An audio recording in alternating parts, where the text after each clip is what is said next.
Halo semuanya, balik lagi. Kali ini kita masih akan membahas tentang pemilu 2024. Nah, seperti yang kalian ketahui, pemungutan suara udah selesai, perhitungan suara juga udah selesai, dan kalian juga pasti tahu siapa yang paling unggul dalam pemilu 2024 kali ini. Nah, dari beberapa video-video yang beredar, ada yang melakukan kecurangan dalam pemilu 2024 ini, entah itu dicoblos duluan, bahkan ada kekeliruan di aplikasi yang digunakan oleh KPPS yang bernama Sirekap. Nah, aplikasi Sirekap ini merupakan sistem informasi rekapitulasi yang digunakan oleh KPPS, dan aplikasi ini bisa membaca formulir C hasil pleno dan diterjemahkan dalam data numerik digital. Nah, setelah itu ada beberapa pihak yang tidak terima karena mengetahui hasil cepat dari beberapa akun dari beberapa lembaga-lembaga yang menghitung hasil dari pemungutan suara. Seperti yang kita ketahui bahwa sekarang banyak hasil cepat yang menunjukkan kemenangan ada di paslon nomor urut 2 Prabowo Subianto dan Gibran Rakabuming Raka. Nah, maka dari itu mereka yang tidak terima meminta agar KPU melakukan pemungutan ulang suara terutama pada presiden. Bahkan mereka meminta mendiskualifikasi salah satu paslon yang menurut mereka melakukan kecurangan. Oke, biar nggak lama-lama kita langsung aja tonton video-video yang beredar, dan gimana menurut kalian jangan lupa tulis di kolom komentar.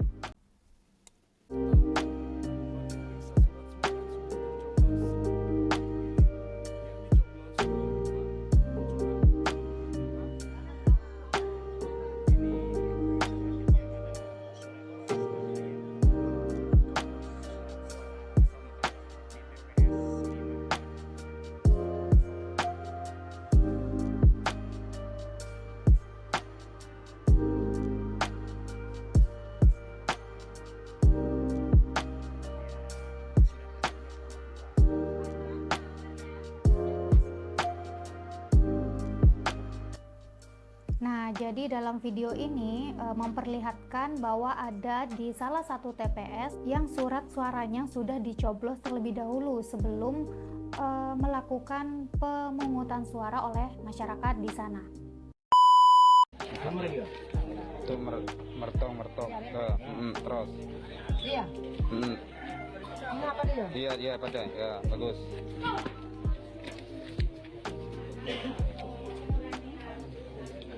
Mari kapire. Nah, kalau yang tadi tercoblos di surat suara paslon nomor urut 2, nah kali ini beda lagi. Ada seorang ibu-ibu yang sepertinya dia tidak tahu ya yang mana yang benar, mungkin dia tidak bisa membaca, sampai akhirnya didampingi oleh seseorang yang entah itu siapanya, dan menyuruh untuk mencoblos nomor urut 1.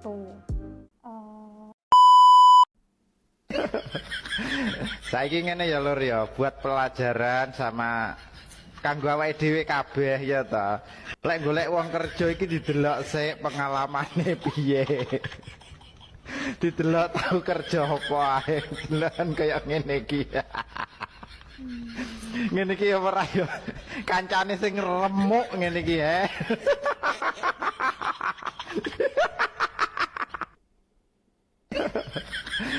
Saiki ngene ya Lur ya, buat pelajaran sama kanggo awake dhewe kabeh ya ta. Lek golek wong kerja iki didelok sik pengalamane piye. Ya, ini bisa terlihat jelas bahwa ada suara-suara yang sudah dicoblos terlebih dahulu ini sepertinya bukan di TPS ya, tapi di sebuah ruangan yang entah ini mungkin sebelum pemilu dilaksanakan.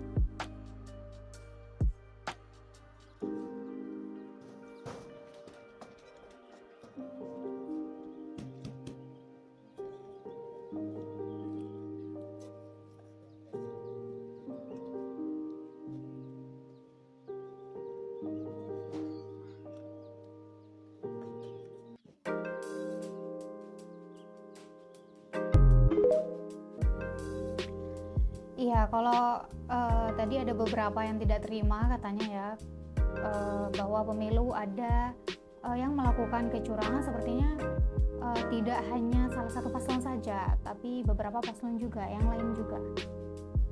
sama seperti ini. Kalau yang tadi di ruangan yang mungkin itu sebelum melakukan pemungutan suara, namun ini kayaknya hari hanya setelah melakukan pemungutan suara di TPS-nya. Seorang warga di Halmahera Barat, Maluku Utara, saudara, kedapatan mencoblos 30 surat suara pemilu 2024 di 2 tempat pemungutan suara. Dan saat ini pelaku sudah ditahan untuk dimintai keterangan. Ia melakukan aksinya di 2 TPS yang berbeda, yakni TPS 1 Desa Akelamo, Cinga-Cinga, dan TPS 2 Desa Akelamo, Cinga-Cinga. Aksi pelaku itu ketahuan ketika mencoblos di TPS 2 Desa Akelamo, Cinga-Cinga, Kecamatan Jailolo Selatan. Surat suara yang dicoblos pelaku mulai dari surat suara presiden hingga pemilu legislatif.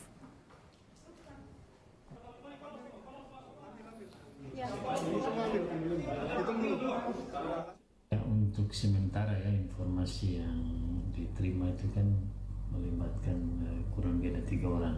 Jadi sambil kita mengecek detail informasi lagi karena masih ada proses pendalaman yang dilakukan. Ketentuan kan ada 2 hal, misalnya ada proses pelanggaran pidana pemilu yang dilakukan ya, terjadi karena penggunaan surat suara lebih dari 1, kemudian yang kedua kalau itu melibatkan penyelenggara tentu melekat soal kode etik. Seorang warga di Nah, jadi kalau di video ini ada seorang warga yang melakukan pencoblosan 30 surat suara di 2 TPS yang berbeda. Jadi ibu-ibu ini mereka nekat melakukan pencoblosan 2 kali di 2 TPS yang berbeda. Dan dari videonya, dari pose ibu-ibu tersebut, sepertinya ibu-ibu tersebut memilih paslon nomor urut 2. Ya, kita bisa melakukan segala cara kalau kita sudah mencintai ya, tapi hal itu tentu bukan hal yang baik. KPU sebut kesalahan angka di Sirekap karena anggota KPPS. Ini kenapa malah jadi saling main lempar-lemparan? Yang satu nuduh katanya kesalahan angka itu akibat dari anggota KPPS yang teledor, nggak cross-check lebih detail dan segala macamnya. Di satu sisi anggota KPPS juga buka suara soal aplikasinya yang down mulu, sistem error lah, dan segala problem lainnya. Intinya, ayolah gak usah saling menyalahkan, tapi yang bermasalah ya segera diperbaiki buat jadi evaluasi. Padahal pun di TPS itu ada saksi kan. Kalaupun ya memang ada kesalahan pada sistem atau pengumpulan suara yang minimal itu error, harusnya human error itu juga bisa untuk jadi bahan evaluasi. Intinya gini deh, coba aja itu diaudit semuanya itu kalau emang berani, biar jelas dan transparan, bukan seakan-akan mencari kambing hitam. Dan ngomong-ngomong itu konferensi pers kok langsung pergi aja ya? Nggak ada di sesi tanya jawab, wartawan pun sempat protes soal ini. Coba nih. Ya, seperti yang kita ketahui bahwa aplikasi Sirekap, sistem informasi rekapitulasi yang digunakan oleh KPPS pada saat pemungutan suara itu banyak mengalami down dan banyak juga mengalami kekeliruan, sehingga C hasil pleno yang didapatkan itu tidak sama dengan yang diterjemahkan oleh aplikasi tersebut.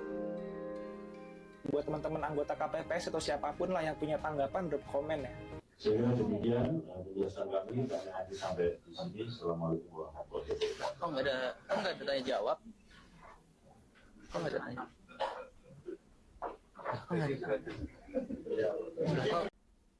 Nah, setelah KPU mengklarifikasi dan mengadakan konferensi pers, KPU katanya menyalahkan peserta KPPS yang tidak teliti dalam memfoto atau mendata hasil hasil pleno tersebut ya. Kok nggak ada tanya jawab, Bu? Loh, Bu, kok nggak ada? Bu, kok nggak ada? Udah lama, Bu. Kita mau nanya. Oh, nggak ada sesi tanya jawab, Pak. Untuk pencegahan anomali kenapa nggak ini, Pak? Nggak dikasih batas 300 suara.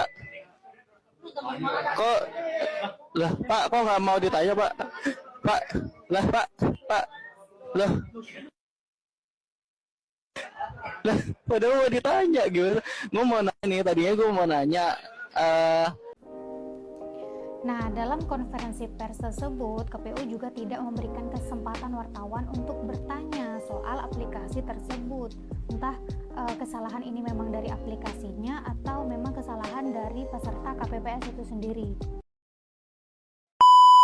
KPU minta maaf karena salah input suara capres dan cawapres. Waduh, Ketua KPU Hasyim Asyari mengatakan ada proses input data perolehan suara pasangan capres dan cawapres yang tidak sesuai antara data di formulir C dan Sirekap. Dia mengaku sistem konversi untuk membaca data terjadi kesalahan. Dia juga mengatakan ada 2.325 TPS yang konversi hasil suara dengan formulir yang diunggah itu berbeda. Buat yang belum tahu, Sirekap adalah singkatan dari sistem informasi rekapitulasi yang dikembangkan dan digunakan oleh KPU untuk menghitung suara. Intinya itu adalah aplikasi yang bisa diakses oleh semua masyarakat untuk melihat hasil perhitungan suara secara real count. Oh iya, real count sama quick count itu berbeda ya. Kalau quick count itu adalah perhitungan cepat dengan metode verifikasi hasil pemilu yang dilakukan dengan menghitung hasil persentase hasil pemilu di setiap TPS yang dijadikan sampel. Kurang lebih 5-10% TPS di Indonesia yang dijadikan sampel untuk quick count. Menurut gue sih wajar-wajar aja ya, soalnya website ini langsung menerima beribu-ribu data dari seluruh Indonesia kan. Nah, menurut kalian gimana soal KPU yang salah hitung ini? Nah, jadi aplikasi Sirekap ini digunakan oleh masyarakat sebagai informasi sementara. Urut 1 mendapatkan 99 suara, sementara di Sirekap mendapatkan 44 suara. Paslon nomor urut 2 mendapatkan 58 suara. Di sini angkanya jauh berbeda. Berbedanya sampai 910 suara. Ditulis 948 suara. Lalu paslon nomor urut 3 mendapatkan 87 suara, tetap sama hasilnya dengan Sirekap 87 suara. Jadi terjadi dugaan penggelembungan suara, terutama yang menguntungkan paslon nomor urut 2. Kami mengajak Anda untuk melihat video berikut ini. Dari TPS 85 di Jakarta. Dan ini hasil perhitungan nomor urut 1 itu 99, nomor urut 2 58, nomor urut 3 87. Tapi setelah diupload di aplikasi Sirekap, Anies Rashid Baswedan nomor 1 turun dari 99 jadi 44. Prabowo naik dari 58 jadi 948 dan Ganjar tetap jadi 87. Informasi bisa dicapai secara real 14 Februari jam 22:23 waktu Jakarta. Dan pemirsa, setelah kami melakukan verifikasi hampir semua kolom jumlah suara di aplikasi Sirekap khusus untuk TPS 85 Kelurahan Jati, Kecamatan Pulau Gadung, Jakarta Timur, tertulis data sedang dalam proses. Nah, iya, kekeliruan seperti ini maksudnya tadi. Jadi di data C hasil dengan di aplikasi Sirekap itu berbeda dan diduga ada penggelembungan suara dan menguntungkan paslon nomor urut 2 Prabowo dan Gibran.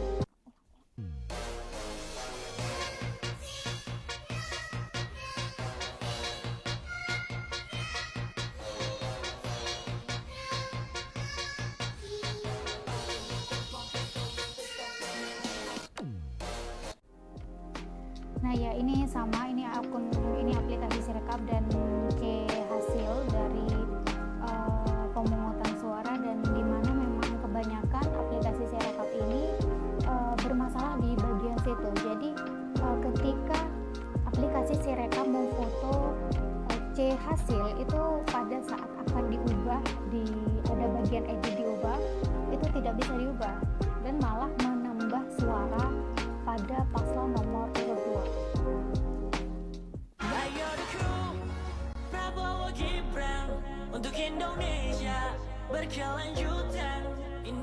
Banyak yang bilang jika 02 menang karena kecurangan.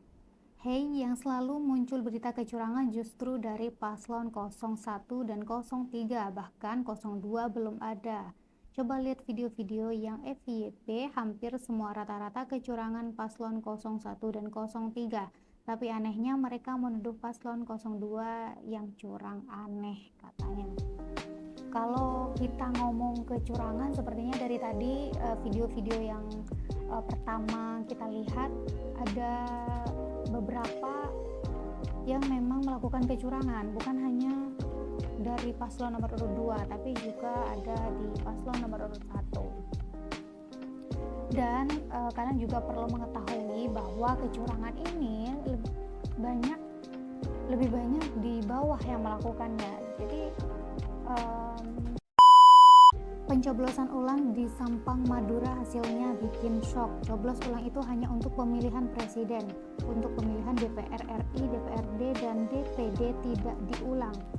Dari hasil coblos ulang, paslon Amin memperoleh 81 suara, Prabowo Gibran 124 suara, Ganjar Mahfud mendapat 1 suara. Dengan lokasi TPS tidak berubah, begitu juga dengan pencoblosan yang dilakukan sesuai aturan, dibuka pukul 7, ditutup pukul 12, dan dilaksanakan perhitungan usai istirahat, kata Ketua Bawaslu Kabupaten Sampang.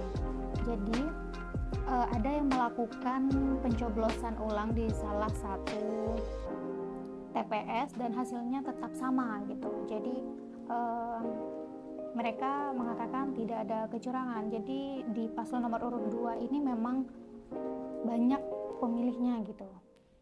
Sampai saat ini masih belum bisa terima kalau gak mau kalah jangan bertanding. Dari dulu memang pemilihan presiden katanya, pemilihan presiden dan lain-lain dalam pemilu itu memang yang kalah akan mengatakan ada kecurangan. Itu sepertinya udah dari dulu ya, ada perkataan-perkataan, perdebatan yang seperti itu. Jadi ini ya tergantung dari kita sebenarnya menerima informasi-informasi tersebut, ini curang atau enggak.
Nah, dalam video ini seperti real count dari KPU yang dimana hasilnya memang menunjukkan Prabowo dan Gibran memiliki suara yang paling tinggi di antara kedua paslon yang lain.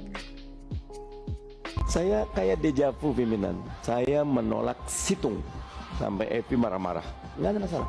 Saya tadi catat benar tentang Sirekap. Niat baik harus dengan cara yang baik. Dasar perhitungan pemilu kita, karena Undang-Undang 7 2017 itu tidak direvisi, adalah basisnya manual, bukan digital. Tadi ada kata-kata indah, Sirekap itu adalah alat bantu. Ini bukan jadi alat bantu, alat musibah pandangan saya, karena boleh jadi prosesnya tidak sesederhana bahwa kita foto, kita kirim kan dari TPS langsung ke KPU pusat, niatnya bagus.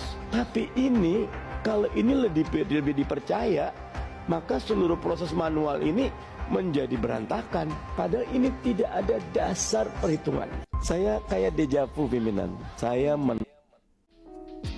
menurut Bapak ini dari dulu perhitungan dalam pemilu itu harusnya dilakukan secara manual, bukan digital. Tidak perlulah pakai curang. Apalah gunanya bercurang-curang itu? Karena keberhasilan yang didapat adalah soal kepercayaan. Kan dukungan yang diberikan itu artinya kepercayaan. Dan kalau kepercayaan itu didapat lewat cara yang benar, maka pada saat diumumkan, pada saat nanti bertugas, itu penuh dengan kewibawaan. Tapi bila angka yang banyak itu dimulai dengan kecurangan, maka itu membuat cacat. Dan kalau itu terjadi, maka legitimasi menjadi berkurang. Pokoknya tidak ada benarnya KPU itu di mata yang kalah. Dan orang yang takut kalah itu selalu menyerang, bukan malah memberi masukan yang bagus. Nanti yang akan Anda hadapi sesudah pemilih, sesudah pemungutan suara itu, tidak akan sampai 2 hari. Besoknya sudah akan muncul isu curang. Semua pemilu itu dituduh curang oleh yang kalah. Apa yang dilakukan oleh KPU itu sama sekali tidak melanggar hukum. Kalau aturannya hukum. Artinya, tidak ada yang bisa disalahkan dari apa yang dilakukan KPU. Nah, dari video ini udah jelas bahwa memang setelah perhitungan suara atau pemungutan suara pasti akan ada yang mengatakan curang atau yang lainnya. Ya, seperti yang Prof. Mahfud tadi katakan bahwa memang yang takut kalah akan mengatakan hal itu. 2024 yang diwarnai dengan kecurangan. 2. Meminta KPU untuk melaksanakan pemilihan ulang secara jurdil, khususnya pemilihan presiden dan wakil presiden tahun 2024-2029 dengan mengganti komisioner KPU dan Bawaslu yang ada pada saat ini. 4. Meminta Bawaslu untuk proses hukum paslon 02 atas deklarasi kemenangan dimaksud. 5. Meminta kepada yang berwenang untuk mendiskualifikasi paslon 02 pada pemilihan presiden dan wakil presiden tahun 2024.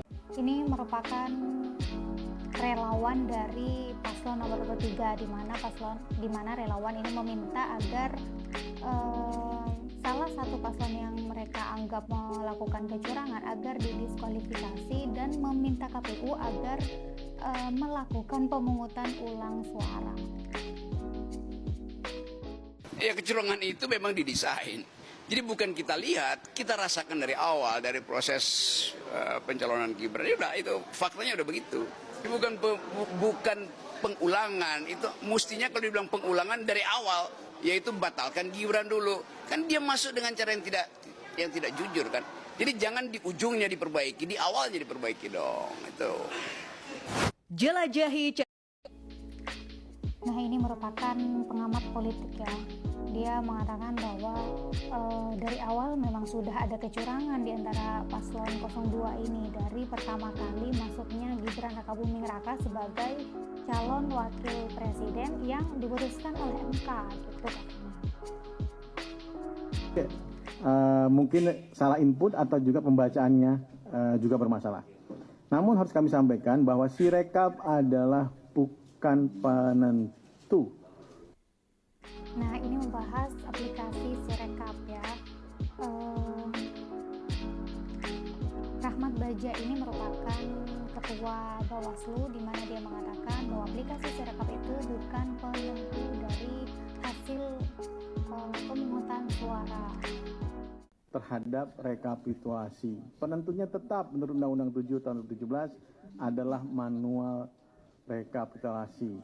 Jadi bukan Sirekap. Sirekap alat bantu. Nah, Sirekap itu merupakan alat bantu. Enggak, alat bantu ini tidak menjadi permasalahan. Nah, ini sudah kita temukan ya, tapi kita lagi mengkaji untuk permasalahan Sirekap. Ya, dan tetap rekapitulasi akan dilakukan secara manual katanya. Macam yang mengoperasionalkan 2 orang setiap TPS, makanya 800 ribuan kali 2 itu sekitar 1,6 juta, yang merupakan terdiri dari berbagai jenis ragam SDM KPPS kita, mencerminkan masyarakat Indonesia Sabang sampai Merauke dengan segala kelebihan dan kekurangannya. Saya ingin jelaskan, sebelah kiri adalah itu yang ada di handphone mereka. Jadi sebelum mereka mengirimkan apa yang mereka potret dengan apa yang ada di handphone, itu ada fitur yang disiapkan oleh Sirekap berupa periksa kesesuaian data. Nah, di sini pada saat konferensi pers KPU mengatakan bahwa ketika peserta KPPS mengunggah C hasil, ada di mana di situ untuk menyesuaikan data terlebih dahulu. Jadi makanya di sini seakan-akan KPU itu menyalahkan peserta KPPS. Jadi ketika OMR ditangkap masuk ke dalam handphone sebelum dikirim, sesungguhnya si KPPS ada mekanisme periksa kesesuaian data. Untuk perolehan suara Pilpres, memang KPPS hanya dapat memberikan konfirmasi sesuai atau tidak sesuai.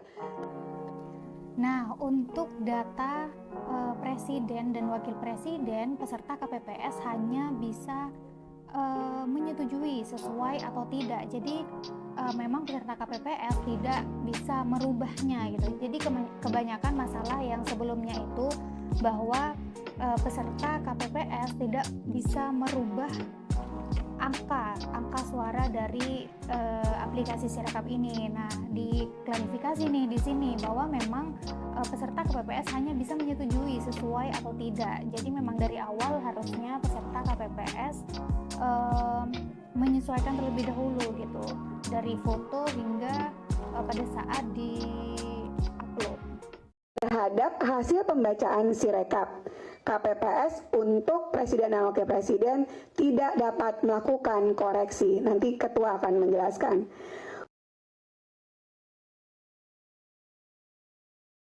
Macam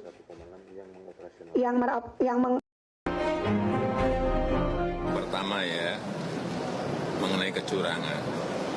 Caleg itu ada saksi di TPS.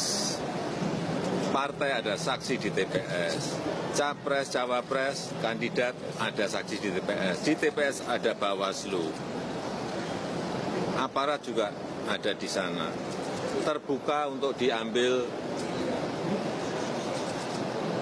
gambarnya. Saya kira pengawasan yang berlapis-lapis seperti ini akan menghilangkan adanya kecurangan. Tapi kalau memang ada betul, ada mekanisme untuk ke Bawaslu, mekanisme nanti persidangan di MK, saya kira sudah diatur semuanya kok. Jadi janganlah teriak-teriak curang. Ada bukti langsung bawa. Jadi menurut Presiden Jokowi di TPS itu kan ada saksi, ada pengawas, ada pengamanan lah itu intinya. Jadi mana mungkin ada kecurangan menurut Presiden. Dan jika memang ada potensi kecurangan, silahkan langsung kumpulkan bukti-bukti dan laporkan kepada MK dan lainnya katanya. Nah, itu tadi video-video yang menduga kecurangan-kecurangan. Sebenarnya bukan menduga sih, lebih memang ada banyak kecurangan yang terjadi di bawah, seperti di per TPS dan lain sebagainya. Juga kekeliruan di salah satu aplikasi dari KPU yang bernama Sirekap itu yang digunakan oleh peserta KPPS. Ada yang menduga bahwa aplikasi Sirekap ini merupakan penggelembungan suara untuk paslon tertentu. Ada juga yang mengatakan bahwa aplikasi Sirekap ini memang dikhususkan untuk paslon tertentu dan lain sebagainya. Nah, kita nggak tahu ya yang mana yang benar. Semoga ini cepat selesai. Dan memang kebanyakan ketika sudah pemungutan suara, banyak hal-hal seperti ini terjadi dan menjadi perdebatan gitu. Jadi gimana nih menurut kalian? Silahkan tulis di kolom komentar. Jangan lupa like dan subscribe agar kalian tetap mendapatkan informasi-informasi selanjutnya. Oke, sekian dari aku. Bye-bye.